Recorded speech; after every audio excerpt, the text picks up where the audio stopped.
Welcome to this Moving Panels One Shot. Let's have a nerdy little conversation. And today, joining with me to talk about a little bit of religion in the comics, he is on TikTok, known as the Nerdy Christian. His real name is Christopher Haylett, and I am honored for him to join me for this. He posted a TikTok video that inspired this episode, and that is what we're going to talk about. So welcome, Christopher. Awesome. Welcome. Or thank you. I'm glad to be here. Happy to have you.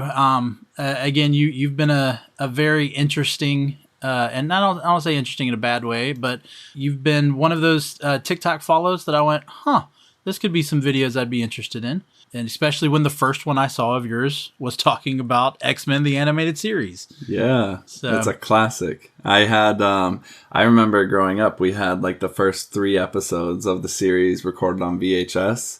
And I moved around a lot as a kid. My dad was in the Air Force. And so sometimes when we lived overseas, we didn't have access to like US channels.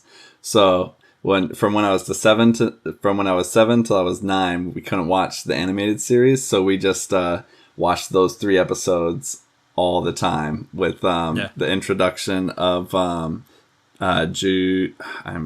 Jubilee and and her life with the X-Men and stuff. But yeah, so I have those 3 episodes like imprinted in my mind. And then the rest is all just fun stuff. And what's crazy, we actually covered the first season of X-Men the Animated Series a while back on the podcast. I think those 3 episodes actually aired like 4 months before the whole rest of the series. They were like a Halloween night premiere, and then they would air the rest of the series, I think, in April of the next year. I can't remember the exact date. Were you a fan of the X-Men animated series, or did you know anything more than just those 3 episodes? Yeah, I knew a bit more about just the series and stuff, and some of the different characters and everything. I didn't read the comics so much as watch the shows. Played the games. I remember, Chuck E. Cheese had that X-Men game on the arcade. That was like one of my favorites growing up. And had like trivia books of like all things X-Men, like, where it dives into like the backstories and has different characters like get a whole page or whatnot that talks about their backstory and stuff like that. Spider-Man was one that I was probably more into as a kid, just the animated series and stuff. And then after that animated series ended, I remember watching or after the X-Men, the original animated series ended, I remember watching later X-Men Evolution and stuff. I remember when that was just about to come out, and I was like, oh, they're bringing X-Men back, yeah. Then I was like, whoa, whole new cast, okay, whole new roster of heroes. But yeah, it was fun. And of course, now they're bringing the 90s X-Men back on Disney Plus. Have you heard about that? Yeah, you mean the streaming of the original? Well, no. They're making a sequel. Oh, wow. Yeah, new episodes. The title of the show is called X-Men 97. I did not know that. And they've even got the original cast from the 90s animated series.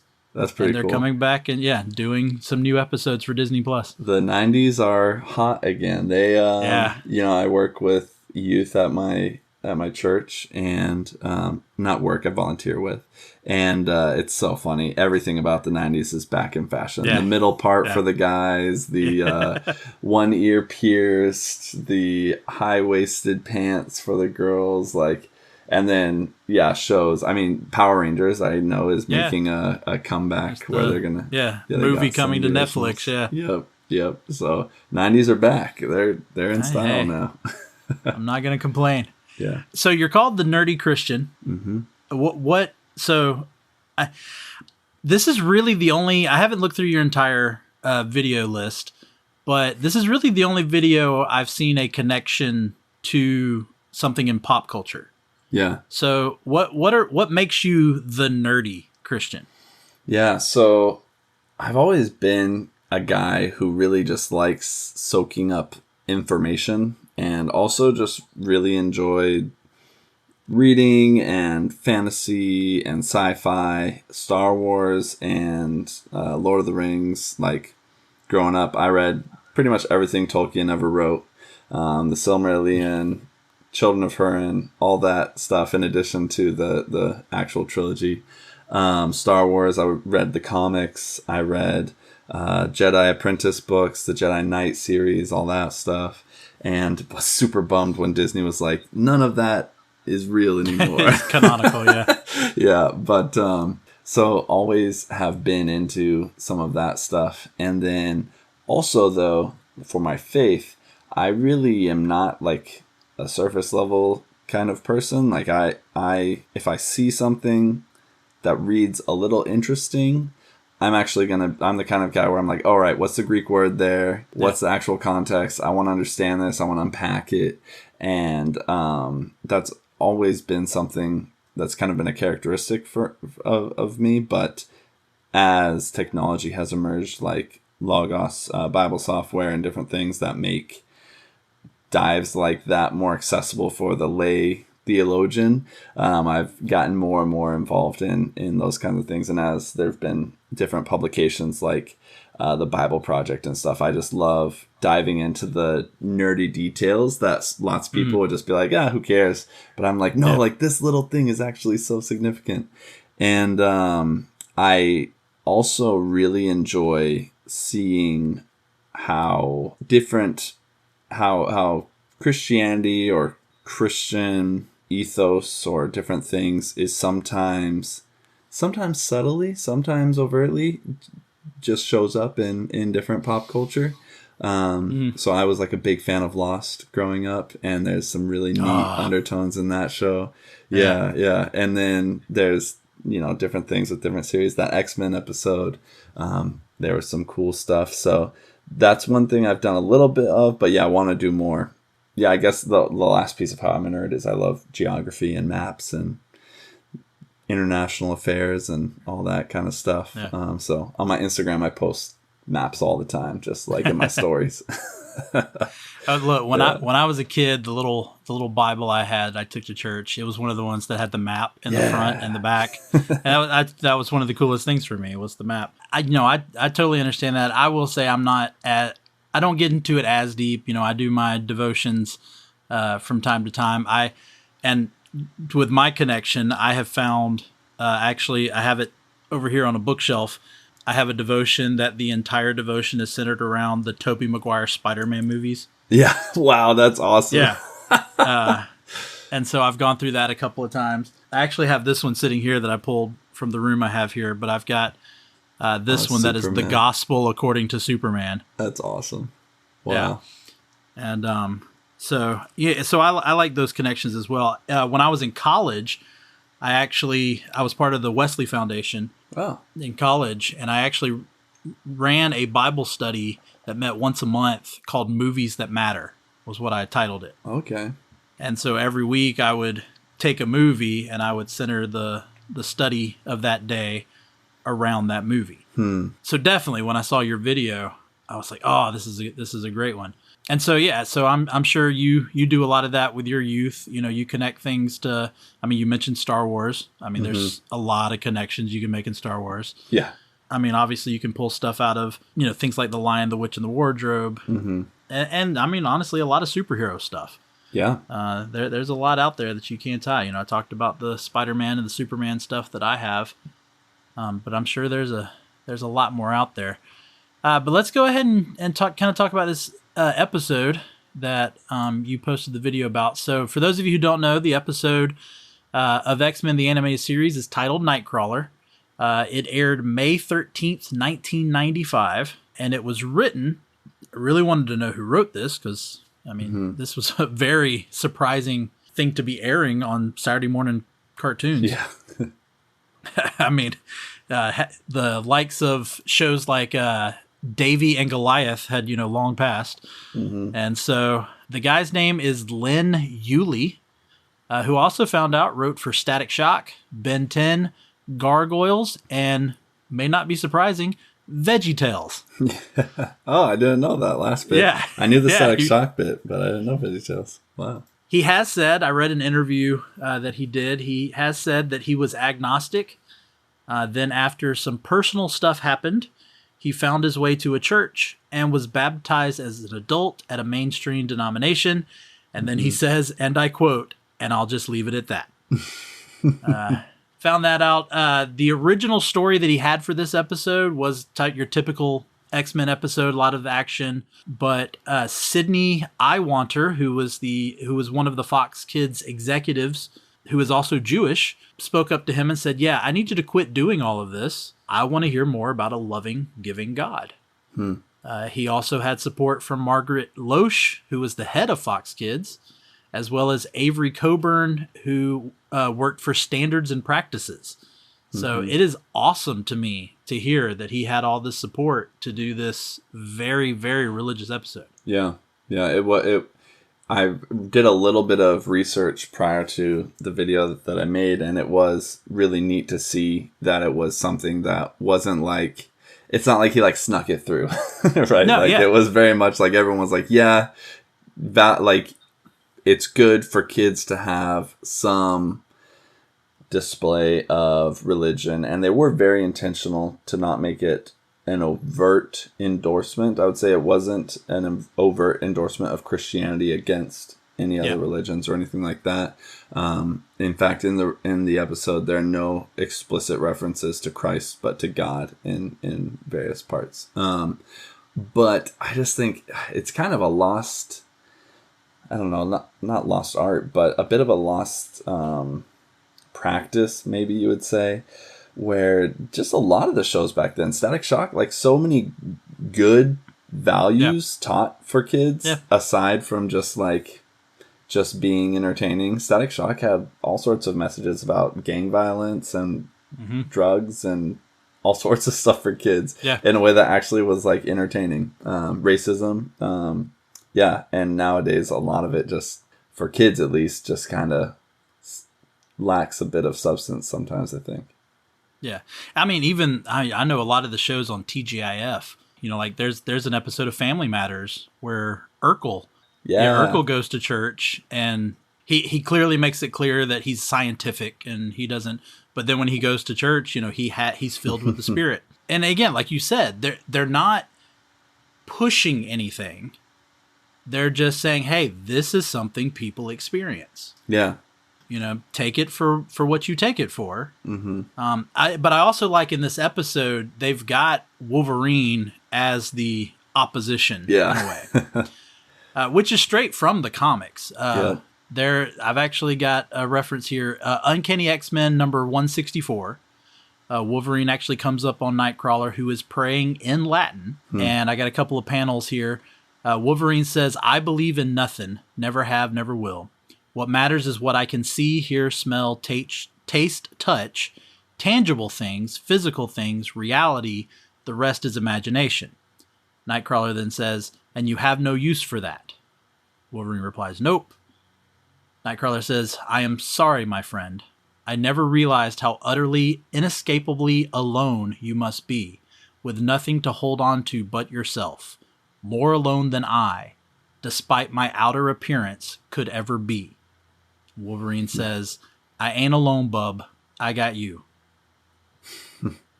So, I mean, we pretty much saw a recreation of that scene in this episode. Yeah, you know, one thing I appreciated about the episode was that it really touched on the problem of evil. And if anyone's going to be the one to touch on the problem of evil, it would be Wolverine. So the problem of evil being, like, if there's a good God, why is there so much suffering in the world, right? And, like, Wolverine being almost immortal, he's like seen some stuff. He's seen a lot of stuff, and I think it was really neat to hear the different the counterpoints that Nightcrawler put forward, where he's like, he's talking about how our perspective is limited, and that's why it's so important that God's love is limitless, and points out the good also, though, like, if there is a God, then, you know, the good is evidence of him, and just different things like that in the episode. But I think the kind of the way that there was interplay between Nightcrawler and Wolverine was one of the things that I really appreciate about that episode, because I can definitely see Wolverine being a bit embittered and not down with the idea from everything else we know about him. Yeah. Yeah, the quote you're referring to, Nightcrawler tells Wolverine, "We are alike, you and I. Angry at the world, my pain drives me to seek God. Yours drove you away." And then Wolverine, of course, says, "Why would God allow me to be treated so badly?" Referring to the experiments that were conducted on him as part of the Weapon X program. Nightcrawler comes back with, "Our ability to understand God's purpose is limited, but take comfort in the fact that his love is limitless." Yep, there it is. That is, I literally have it down right here. Favorite quote of the episode. Yeah, it's a good one. Yeah. What were your thoughts then of the final moments in which we see Wolverine kneeling at the altar and reading the Bible verse that he reads, which is Isaiah, right? I wrote it down. It might have been Ezekiel, but I do remember the gist of the verse is that he's saying, like, God, you were angry with me, but you chose to have mercy on me. But yeah, just just backing it up a little bit, the interplay between Gambit and Rouge was something I appreciated as well. Or Rogue, sorry, was something I appreciated as well. Where Gambit's just like, everything in this world is just chance, like, just gotta deal with it. And then she walks off. She's like, is he right? Is there really, like, no meaning to anything? And then I think it's very interesting how, she wants to believe, and this newspaper flies in her face. She sees a chapel or a church and goes into it, and then she sees Wolverine praying there, and it's Wolverine's faith that kind of restores hers, which is not what you wouldn't think that Wolverine displaying faith would be what is the catalyst for Rogue kind of having a moment. And so, yeah, that prayer that Wolverine prays before God, it's interesting too, because Wolverine definitely has his flaws, maybe a bit more than other X-Men, and so there is a moment of humility, I think, in that, where he kind of is admitting, like, yeah, I deserve probably not great things from God, like, I probably did deserve his anger, but then he displayed mercy to me, and that's a important message for sure, and something for us all to remember. Yeah, the verse was Isaiah 12, 1 through 6, which, again, going back to the interview with the writer, he actually said he had clergy help him pick the verse that he would use. So there's been a lot of debate about the end of that episode as to whether or not Wolverine does accept God or if again. He's just having a moment. Yeah. So I don't know if you read this part of the interview because you said you did a little bit of research, but I'm going to ask you, what are your thoughts about where Wolverine is in his relationship with God at the end of that episode? I think with the avoidance that they chose to do, but also, like, I can understand them doing in terms of, like, a specific endorsement of Christ as way, the truth, and life. I would say he may or may not be actually a Christian, right? There are many people who maybe will call on God or say they believe in him, but then James, he writes about how even the demons believe in a God, they shudder at it, is what he says. And so I think there's definitely evidence that he believes in a God 100% for sure. And there seems to be, from what he's praying, there does seem to be an understanding of some degree of salvation, and just the aspect of God's anger or God being righteous and us deserving less than what we actually get from him, and that his anger turns away and he comforts us. But is Wolverine a Christian or not? I guess it's still up in the air a little bit. Yeah. So here's what Lynn Yulee had to say about that. About Wolverine. This is a guy who, at the time of the series, was 95 years old. As he says in the cartoon, he's seen too much, he's lived too long. He's a bitter fellow.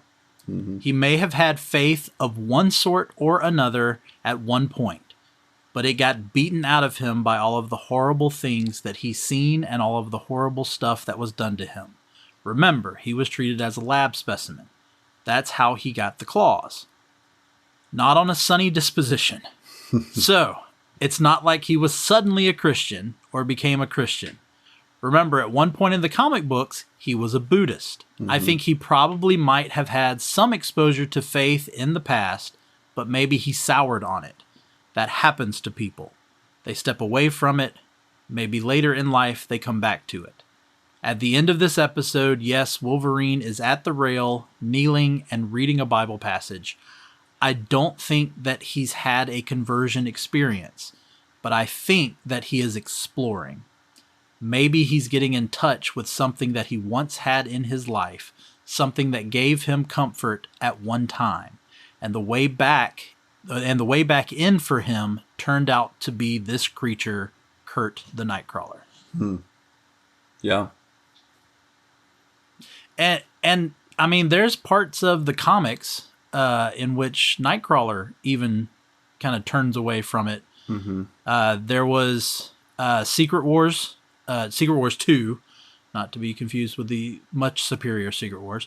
But in Secret Wars 2, one of the connecting comics, Uncanny X-Men number 196 in August of 85, Nightcrawler flees from the battle and heads to church to speak to his priest. And in that conversation, I won't read through the whole conversation, but Nightcrawler questions God because he's experiencing the villain of Secret Wars, the Beyonder, who really with his powers, he is God. I mean, he creates, he destroys, he, turns things into other things. He has seemingly unlimited power. Yeah. And so Nightcrawler, who, very religious, very devout in his faith, he questions, he doubts. I think it's reasonable. I think in the face of crazy trials, a lot of us will all have times where we're like, all right, like, is this for real? Like, is there, have I been hoodwinked? I know when I was 14, I had a moment where I prayed. I was like, God, if you're real, just like prove it, because why not? I was laying in bed and I was like, just say something. Like, and my thing was, I was like, I care very much about truth. And what I specifically was praying, I was like, I believe there is a God. I believe that the world didn't come from nothing, but that there's some kind of something behind it. There's a creator. As Romans 1 says, like, creation testifies to the existence of a God and a creator behind it. But I was like, but how do I know that, like, Jesus Christ is God, or are Jews right, or Islam, or Buddhism, or countless other things. And I was just praying about it. Nothing happened that night, but I did have a crazy experience about a month later where really all I can say is that I was like, I woke up one night in front of God, like in heaven, and he told me 3 things that would happen over the course of that year. I woke up, I told my mom, I was like, I think I just had a vision. And she was like, okay. And I was like, no, really, for real, here's what he said would happen. We'll see if it happens over the next year. And every single one of the 3 things came true, and they were all very unlikely things. Wow. And so for me, since then, I've been like, all right, whatever happens may get thrown at me. And so I always tell people too, though, like, if you have that moment where you're doubting God, don't be afraid to challenge him. Like, he can take it. Yep. He can take it, and he can show up in crazy ways in our lives. He may do something supernatural, or he may just do something where he comes through in a coincidental way that you're assured, okay, yeah, he's here. So I always tell people all the time, like, when you're going through it, challenge God, yell at him, scream at him if you need to. I've used choice words in conversation with him before, just to be raw and honest. And I think he is more than okay with it, because he'd rather engage with us sincerely than not at all. So yeah. Well, and I even think, some of the mainstream things that people know with the Bible, Jesus himself, said, God, why have you forsaken me? Mm-hmm. Yeah. His own son, screaming up to him and goes, why have you done this to me? Mm-hmm. It's a very powerful thing. But I agree with you. My life verse since I was a teenager 2 Timothy 4:7. I fought the fight, I finished the race, I kept the faith. And as I always speak about, it said, I fought the fight. That's not an easy thing. Yeah. Like, a fight is not a positive thing. Like, you're fighting it. A race. I actually ran track in high school. A race, depending on the race, afterwards you're going to feel just weakened and you're going to feel tired.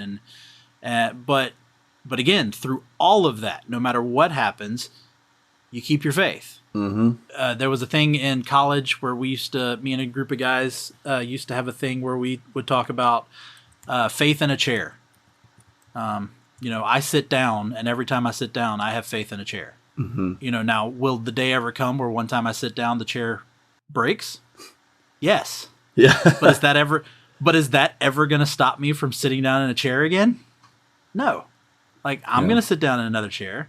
I might be a little timid the next couple of chairs, but eventually I'm going to regain that faith in a chair. And so kind of, piggybacking off of what you just said, it's that same thing. I question, I might, fight back saying, why did this have to happen to me? But at some point, I'm going to reconnect that faith. Yeah, totally. For me, one verse that I really love is Proverbs 16:9. It says, "The heart of man plans his way, but the Lord establishes his steps." And so for me, a lot of times when I'm like, I don't really know what's next, I just take refuge in that, like, hey, you know what? The way I think about it sometimes, it's like I'm in life, you're stepping across a river, and sometimes you have, like, on stones, and sometimes you have to step before the stone is there and just trust, like, all right, God, you're going to put the stone, right? Like, you're not going to let me just step into the little Jordan and get washed away, right? And so, yeah, the Lord will establish the steps. And sometimes if we're stepping in the wrong way, he might let the water push us a little downstream where he has our actual path. Well, of course, the X-Men, pretty much as a lot of Marvel creations were from back in the 60s, the X-Men were clearly a symbol of racism and talking about racism. And, so it's fitting that you've got a character like Nightcrawler, who is one of the most different X-Men of the time. Of course, there have been several since. And I like in this episode, you've got the monk who says, all people struggle with the capacity for sin. And that got me thinking a little bit. And he continues to talk about Nightcrawler's heart matters more than his appearance.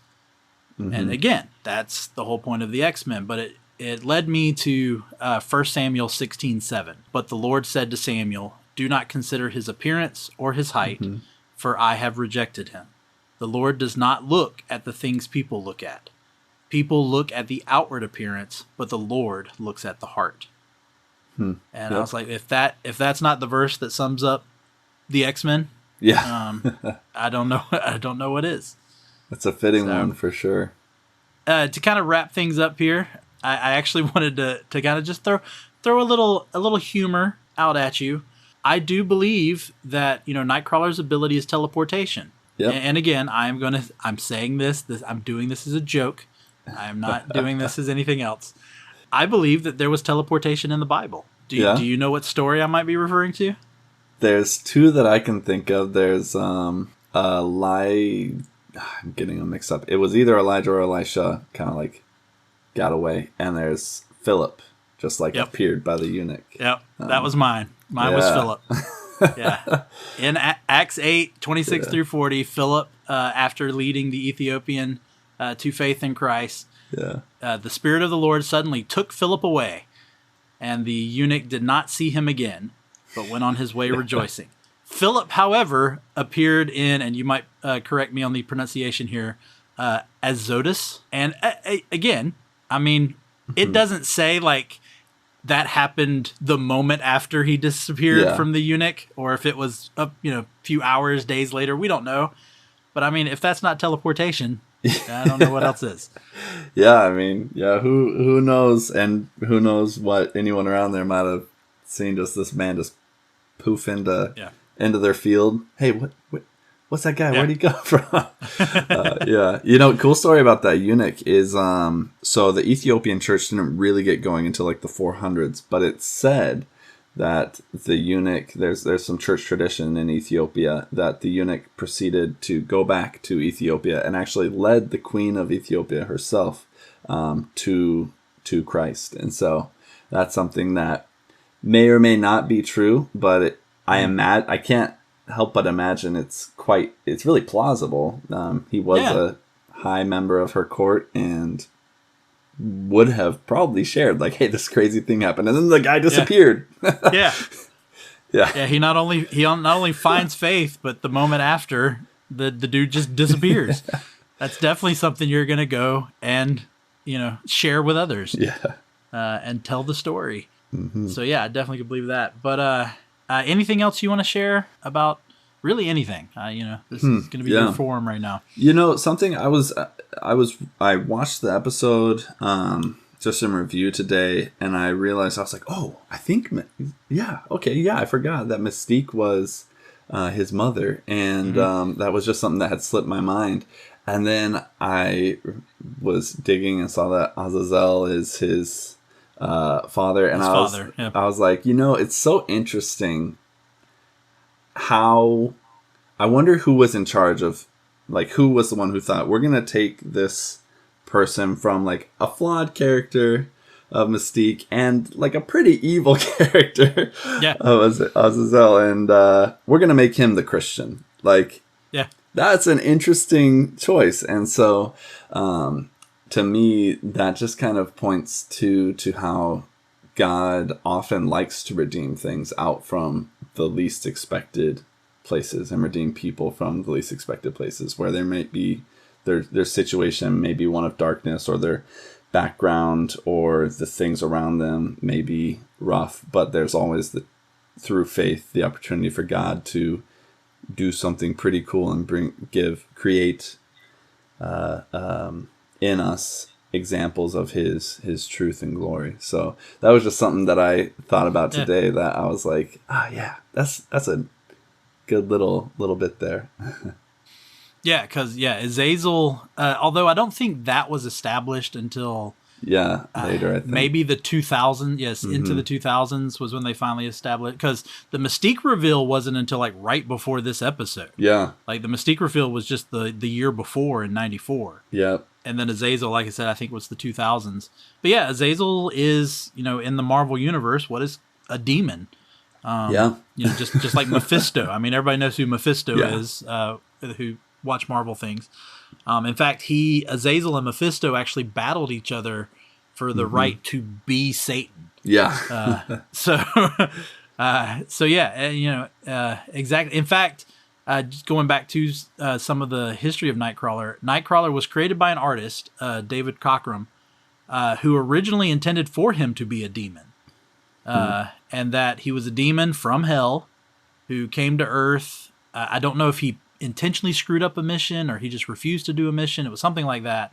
And decided never to return to hell and fight on the side of good. Which, I mean, I don't know if Marvel then looked at that and went, we have that character. It's Ghost Rider. So I did find out, though, that Cochran originally pitched the character to DC. Like, could you imagine Nightcrawler as a DC character? Interesting. I can't really picture him outside the X-Men, even just as like an independent character. I feel like there's so much value he gets from being a part of the squad. Talking about this, it made me think to ask you about this. What did you think of the portrayal of the character in X2? Alan Cumming. Yeah, I liked it. I liked his like youthfulness and kind of like, I don't know, naivete almost. Like I felt like he portrayed him pretty well. Yeah. Of course, they have him recite the Lord's Prayer at one point in the episode. Then he's portrayed again. I forgot the actor's name. It's the younger version of him in X-Men Apocalypse. Yeah. And that character, I don't think recites any scripture, but he does pray. and I actually wrote down the prayer there. He says, "Dear Father, hold me in the light of God, protect me from danger, save me by your commandment, listen to my prayer, and keep me safe." Yeah. And You know so, what? I yeah, think actually I think that's the Nightcrawler that is the Nightcrawler that I was thinking about, okay, being the younger version. Yeah. Man, okay, X2 is that's a while ago. I haven't seen that yeah, one in some time. Yeah, 2003. Sheesh. yeah. That was Alan Cumming. A lot of people remember that opening scene when he's Oh yeah. kind of being brainwashed, mind Yeah, he had controlled, the dark, and he attacks yeah, the the president attack. in the Yeah. White House. Yeah, That's not necessarily what you would usually see with Nightcrawler. yeah. Anything you want to? Again, you're on TikTok as the Nerdy Christian. Are you on any other social media? Do you have a blog? Anything you want to promote? Yeah, yeah, I'm on TikTok as the Nerdy Christian. I'm on Instagram also as the Nerdy Christian. Um, no blog really. I'm working on a book on the side a little bit, planning for it to be called Heaven on Earth. But I'm really obsessed with kingdom theology and just exploring how the church can recapture what we see in the first 300 years of the church. Just a really, really radical faith that we see glimpses of in a lot of spots today, but I just would love to see us embrace it a little bit more. Even just looking at the examples of Acts 2 and Acts 4. So that's something I'm working on right now, just to try to help to play my part in moving the church toward that, moving the needle a little bit in that regard. But yeah, if you follow on any of the channels, we talk about culture, faith, we do memes. We do deep dives. We talk about scripture you might have heard a million times, but actually like maybe been completely wrong on. Which usually I find out I'm wrong on something, and then I just share, "Hey, maybe you were wrong on this too." So anything I ever preach or teach, it's usually because it was a lesson first that needed to be taught to me. So yeah, but yeah. Yeah. I just have to ask you this question: what's your go-to version of the Bible? So yeah, I use a couple. So for just like easy reading, and like if I'm sharing passages, a lot of times it'll be NLT. For reading more in depth, I alternate between CSB and NRSV. So NRSV is very, it's possibly the most accurate kind of word for word of the Greek and Hebrew, and it's informed by Protestant, Catholic, and Orthodox scholars. So one thing I've tried to do, I grew up Protestant, and I've tried to some extent, remove my my lens of Protestantism just to a degree when reading the Bible, just to appreciate I still am Protestant, but also there's things that I can learn from our Orthodox or Catholic brothers, even though there may be other things that I just disagree with them on. So that's the NRSV, and then the CSB is just a brilliant translation. Very recently has just, I believe it last year got an update, and it just is really great. So good for readability and for accuracy. Yeah.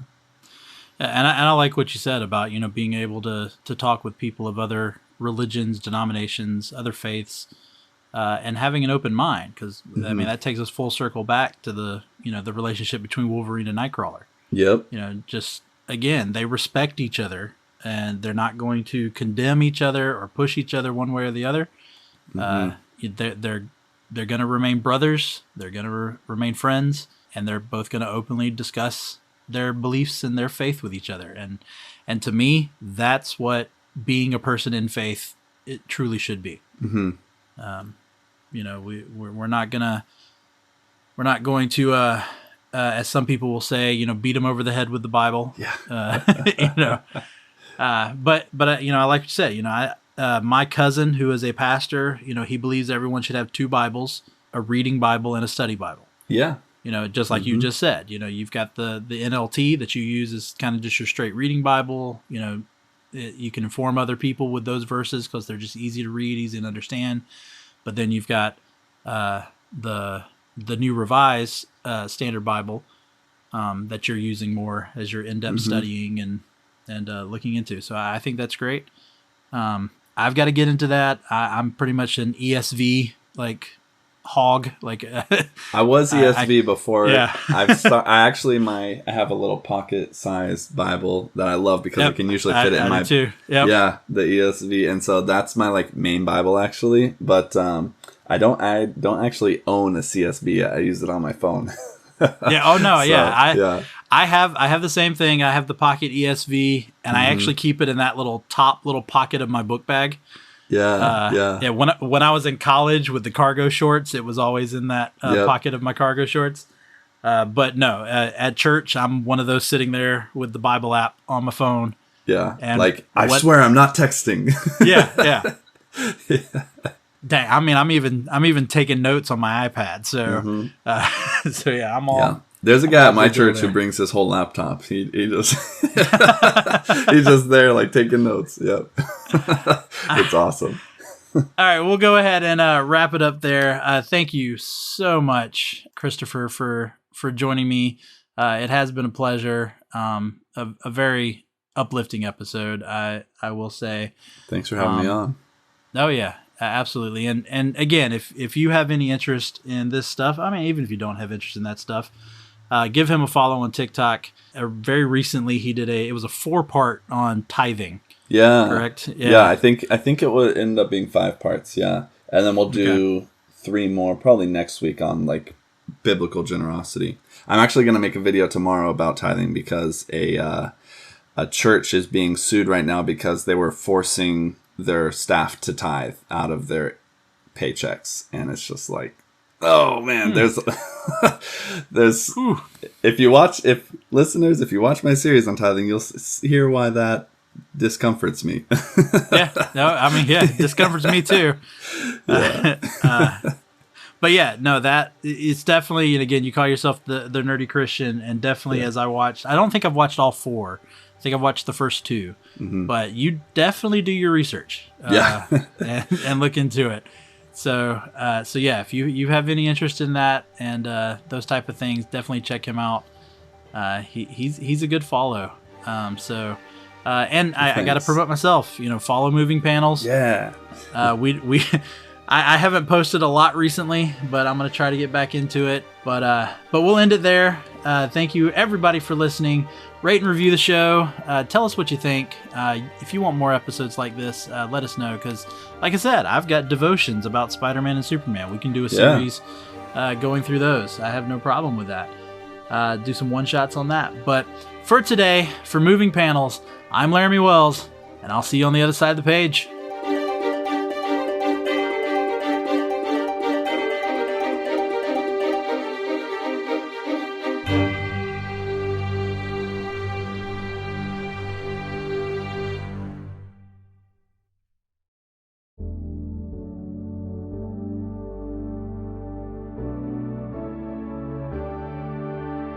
Life moves pretty fast. If you don't stop and listen to an 80s Flick Flashback podcast once in a while, you could miss it. Do you love movies of a certain age? Do you miss the days of VHS tapes, VCRs, and the video rental stores? Does the thought of another 80s movie being remade seem inconceivable? My name is Tim Williams. I'm the creator and host of the 80s Flick Flashback podcast. On each episode, I'm joined by guest co-hosts to discuss one of the many movies released in the 1980s.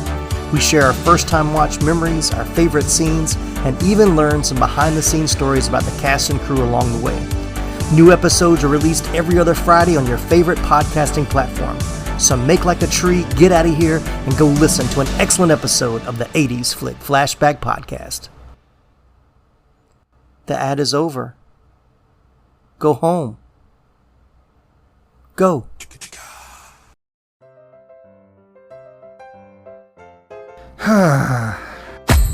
What seems to be the problem, pal? There's just so much pain in the world, so many issues. I don't think I can bear it. Well, friendo, it sounds like you could use a dose of pop culture roulette.